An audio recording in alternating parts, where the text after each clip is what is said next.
I think we have to draw a line based on, not on the practical, because it won't certainly at the inception be practical. It may never be practical, but that's our only hope.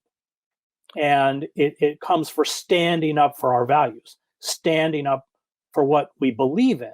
This is Chris Hedges talking about Breonna Joy Gray is going to ask him, what does he believe the solutions are to, these crises that we face, the pandemic and economic crisis and just capitalism in general. For the solution bit. Oh, that's what we're all waiting for with bated breath. Bree's very solutions oriented. I'm problem oriented. I was trying to get out of that. I think the solution is to stop asking what the solution is and to start asking what the moral imperative is.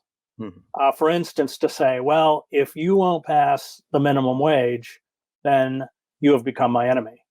If you won't release 2/3 of the people locked up in our prison system, which is 25% of the world's prison population, 40% of the people in our prison system have never been charged with physically harming another person.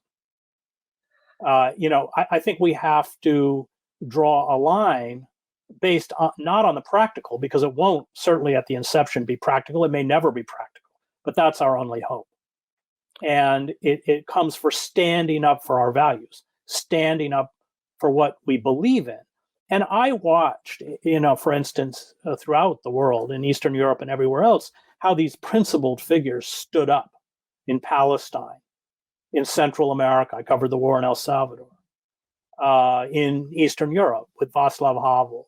Václav Havel was a non-person from 1977 when he founded Charter 77 until 1989. I was in the Magic Lantern Theater with Havel every night during the Velvet Revolution. He was not a good speaker. He wasn't particularly charismatic, but everybody knew he wouldn't sell them out.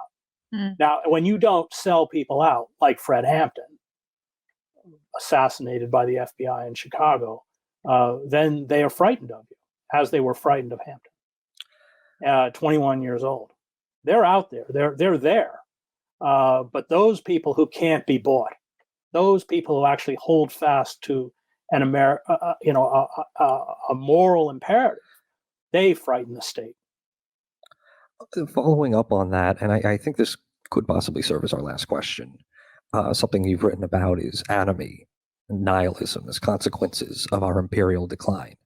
And as to what you just said about being guided by our moral principles, America is full of false prophets and false creeds. You wrote a book about one, and every single person in the Christian right thinks they're acting authentically with their moral principles. So just to reiterate the question, what moral principles should guide us? Right. Well, that's a good question, because that's the difference between moral absolutism and morality as self-reflection. Hmm. I mean, it's one of the reasons why I worship James Baldwin. I don't think you can understand America if you don't read Baldwin, fundamentally. I mean, not only, although, Baldwin grew up in the church too, his father was a minister. He said and he was a child preacher himself. He said he left the pulpit to preach the gospel. That's a Baldwin quote. But Baldwin, the power of Baldwin, like George Orwell, is that he had that moral core, but he was so hard on himself. And he was even hard on the Black community. He was just fierce. He was such a fierce truth teller.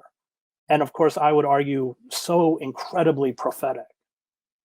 And so it's a matter of how you see yourself. And if you're a moral absolutist, then you see yourself as the embodiment of good. And that is very dangerous. But if you grasp a moral imperative, you're constantly struggling with your own capacity for evil, and it's there. I mean, Baldwin writes this devastating essay.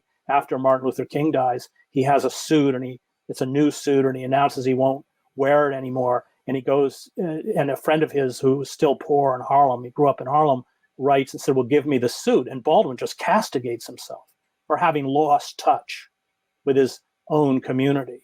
I mean, it's a really brilliant essay. You need that kind of constant self-criticism and self-reflection.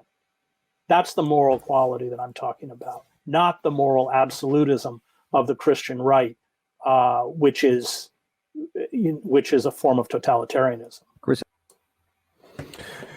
That was, yeah, I thought that was just a powerful statement there. Chris Hedges talking about moral absolution versus moral absolutism versus morality as self-reflection. I think that's a concept that is something that every person should, grapple with, and understanding morality through self-reflection, through self-criticism, right? And being able to reflect on our own behaviors, our own thoughts, and to try to grow from that, and constantly to understand that that's work that we constantly must do, right? And at no point, and this is why I really feel like we have to be a little bit more forgiving with people that we know we're allied with and that are on our side when they're, once we're past the point of like basic human decency and dignity, as long as those standards are met and we recognize people's humanity, I think that we have to have some room for people to be wrong about certain things, points of strategy. How do we get from point A to point B, not arguing about whether or not we should get from point A to point B. Do we need equality, justice, equity?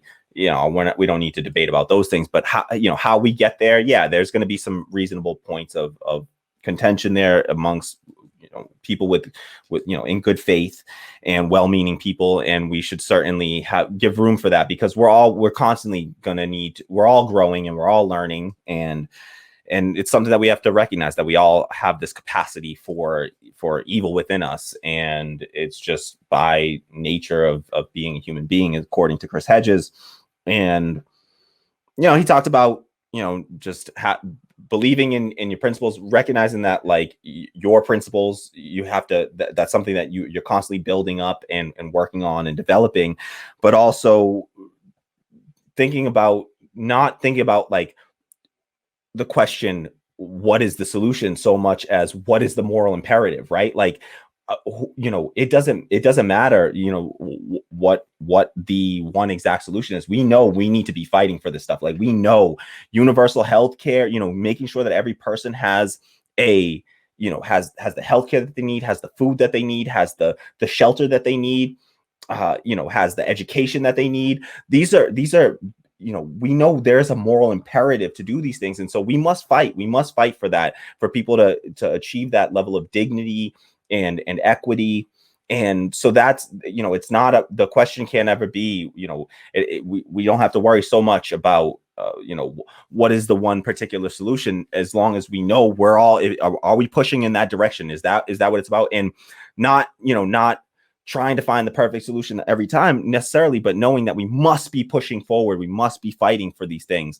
And just based on it's the right thing to do, right? We need to do this, because it's not right for any person. Who's going to be the person that decides which human beings go without shelter or food or healthcare? Nobody should have that authority over another living being. And so, or decide that nobody else gets to live on this planet, because we're gonna use up all the clean air and water on this planet, and mine all its resources. We can't allow that. So we have a moral imperative to fight for these things, to continue to fight for these things. And so sometimes the solution's not so clear, and that's what we wrestle with every day on the show, and trying to come to the grapple with these issues and figure out what the right solutions really are.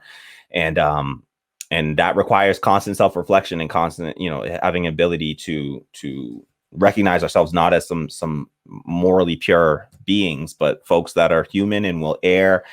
And so therefore we just have to, try to be principled and develop a set of principles and live by those and stick by those. And that's why it's so important to hold a set of principles and to really believe in them, and to fight for those things at all cost. And that's where we see a lack of that, but from these elected officials like AOC and the squad. So even if they aren't doing it with any ill intention, there's certainly a layer of, an unwillingness to fight at all cost, right? Because at all cost might mean at the cost of your cushy job, which I lost jobs trying to do what I believed was right, and fighting for these things. And I think that it's a sacrifice that we all sort of have to be willing to make for the folks that are in a position that they can, and not going to without a job, essentially. So And these folks are definitely in that position as AOC. You know, the status that they have, they will have no, AOC will have no problem ever finding a job again. So these are people that can risk that and will have a bright career ahead of them still, even if they do take a risk. And we're talking about them supporting wildly popular policy. So the idea that it's even a risk to take is not even the correct framing of this issue, to be honest. So please, if you haven't done so already, hit the like button, subscribe, share.